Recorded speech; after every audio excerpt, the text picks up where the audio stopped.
Friends, स्वागत है आप सभी का मेरे यूट्यूब चैनल पर।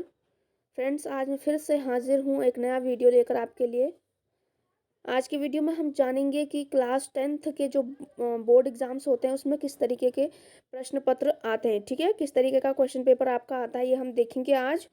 देखिए, यह क्वेश्चन पेपर मेरे पास सामाजिक विज्ञान का है, सोशल साइंस का 2017 का ये मेरे पास है, ये मैंने रखा हुआ था। तो देखिए फ्रेंड्स, आप इसको देखने के बाद समझ जाएंगे कि ये किस तरीके का किस तरीके के क्वेश्चन पूछे जाते हैं बोर्ड में। ठीक है, पूर्णांक 80 यानी कि 80 मार्क्स का है, या आपका 80 मार्क्स का है। इसमें समय है आपका 3 घंटे, 3 आवर्स। ठीक है, तो देखिए इसमें दिए गए नोट हैं। ये नोट आपको पहले पढ़ने होते हैं और उसके बाद क्वेश्चन के आंसर करने होते हैं। ठीक है, तो देखिए इसमें प्रश्न नंबर 1 है, सन 1894 ईस्वी में प्रकाशित मशहूर पुस्तक जंगल बुक के लेखक का नाम क्या है।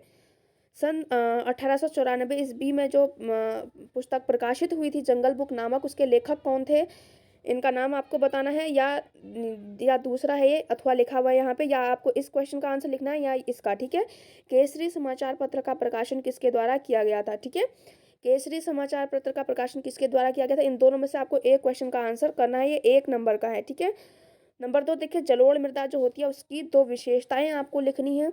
जलोढ़ मृदा की 2 विशेषताएं। ठीक है, नंबर 3, गुल अथवा कुल से क्या अभिप्राय है।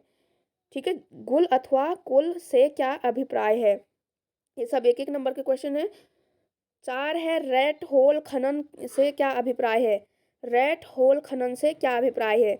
देखिए ये क्लास 10th का बोर्ड का पेपर है, 2016 का, सामाजिक विज्ञान। ठीक है, तो देखिए आगे प्रश्न नंबर 5 देखिए, भारत में सामाजिक विभाजन का आधार क्या है। मतलब भारत में जो सामाजिक विभाजन है वो किस आधार पर होता है, या किस आधार पर है। भारत में जो सामाजिक विभाजन है वो किस आधार पर है। ठीक है, ये भी 1 नंबर का क्वेश्चन है आपका। भारत में सामाजिक विभाजन का आधार जाति है। ठीक है, धर्मनिरपेक्ष राज्य किसे कहते हैं। प्रश्न नंबर 6, धर्मनिरपेक्ष राज्य किसे कहते हैं। प्रश्न नंबर 7 देखिए, भारत में गरीबी उन्मूलन के 2 उपाय सुझाइए।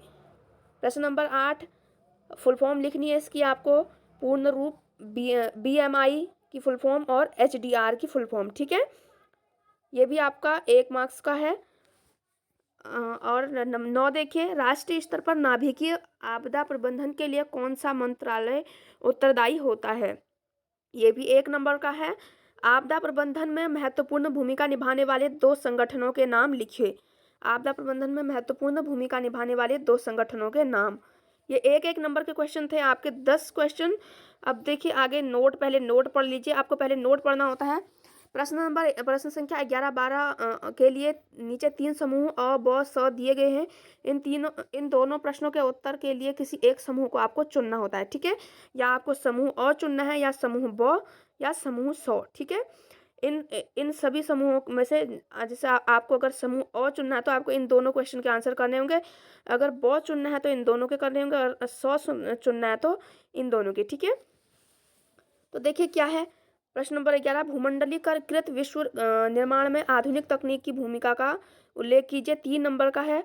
19वीं सदी के मध्य में बंबई की आबादी में भारी वृद्धि हुई, इस कथन की संक्षिप्त व्याख्या कीजिए। ये भी 3 नंबर का है। समूह ब देखिए, 19वीं सदी के यूरोप में कुछ उद्योगपति मशीनों की बजाय हाथ से काम करने वाले श्रमिकों को प्राथमिकता क्यों देते थे। ये भी 3 नंबर का है।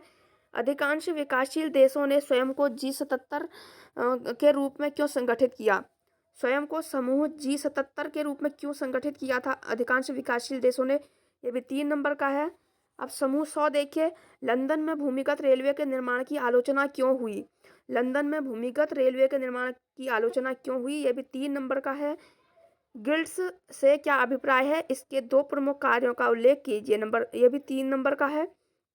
12, अब 13 देखिए, मुद्रण संस्कृति ने 19वीं शताब्दी में भारत में राष्ट्रवाद के विकास में किस प्रकार सहायता की थी। मुद्रण संस्कृति ने। ठीक है, ये भी 3 नंबर का है। इसके बदले में अगर आपको ये क्वेश्चन नहीं आता है तो अथवा वाला जो क्वेश्चन दिया है और ये करना होगा आपको। ठीक है, प्रेमचंद्र के लेखन ने हिंदी उपन्यास को किस प्रकार उत्कृष्टता प्रदान की, व्याख्या कीजिए। ठीक है, आपको 13 जो क्वेश्चन दिया है 13 नंबर का, इसमें से आपको या मुद्रण संस्कृति वाला करना है या ये करना है, ठीक है। अगर आपको ये नहीं आता तो आप इसको भी कर सकते हैं। देखिए क्लास 10th का है ये, सामाजिक विज्ञान का 2016 का, ठीक है। आगे देखिए प्रश्न नंबर 14 देखिए, हमारे देश के जनसंचार के प्रभावी साधनों के रूप में रेडियो और दूरदर्शन की महत्ता स्पष्ट कीजिए। 3 नंबर का है ये भी, हमारे देश के जनसंचार के प्रभावी साधनों के रूप में रेडियो और दूरदर्शन की महत्ता आपको स्पष्ट करनी है, उसका क्या महत्व है, ठीक है। 15 देखिए, लोग लोकतंत्र को क्यों अधिक पसंद करते हैं, कोई 3 उपयुक्त कारण बताइए।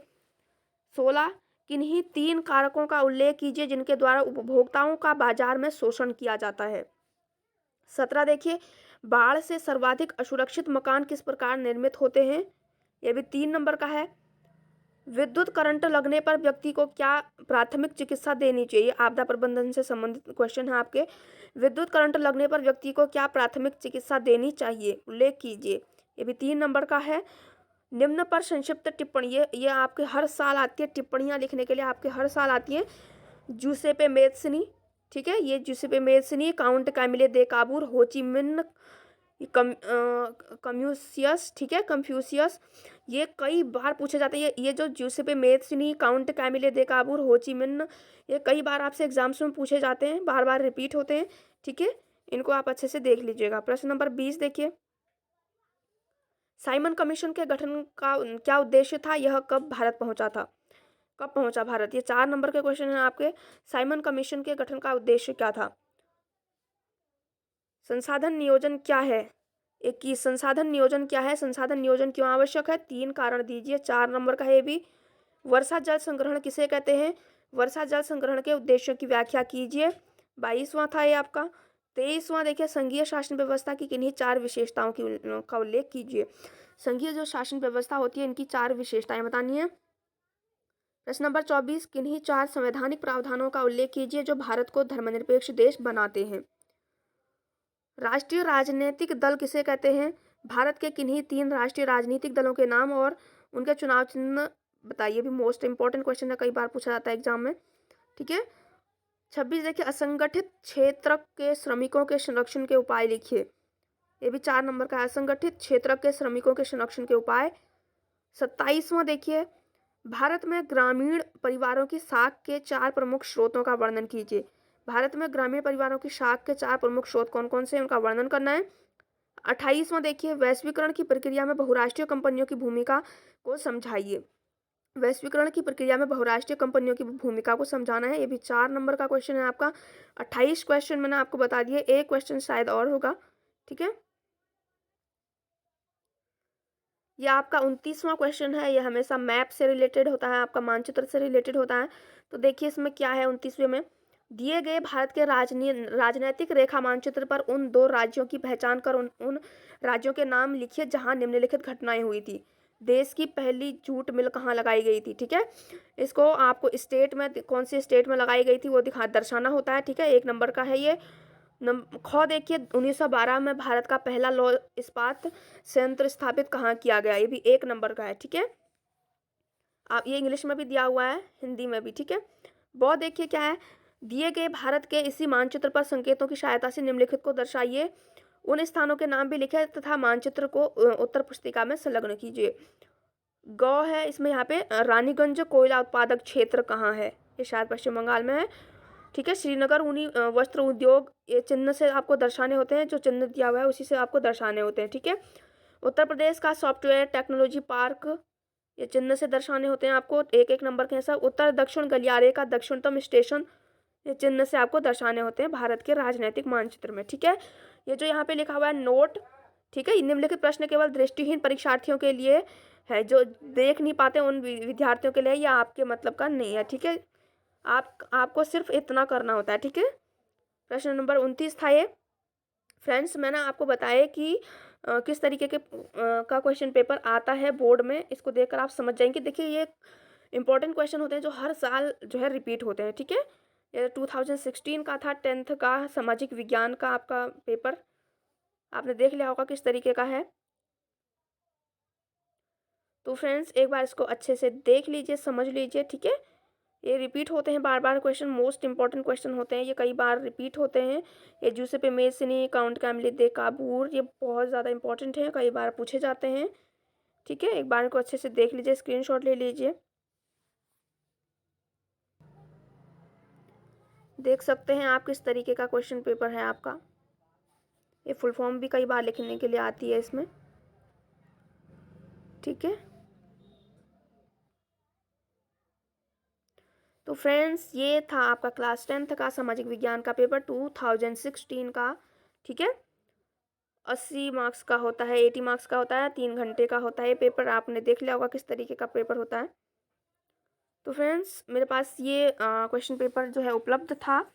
अगर मेरे पास शायद और होंगे रखे हुए, अवेलेबल हैं मेरे पास, उनको भी मैं आपको एक बार दिखा दूंगी किस तरीके के हैं। ठीक है फ्रेंड्स, ताकि आप समझ सकें कि किस तरीके के जो है क्वेश्चन पूछे जाते हैं बोर्ड्स में, बोर्ड एग्जाम्स में किस तरीके के क्वेश्चन पूछे जाते हैं। ठीक है, तो फ्रेंड्स आज के वीडियो में बस इतना ही, मिलते हैं अपने नए वीडियो में, तब तक के लिए बाय बाय।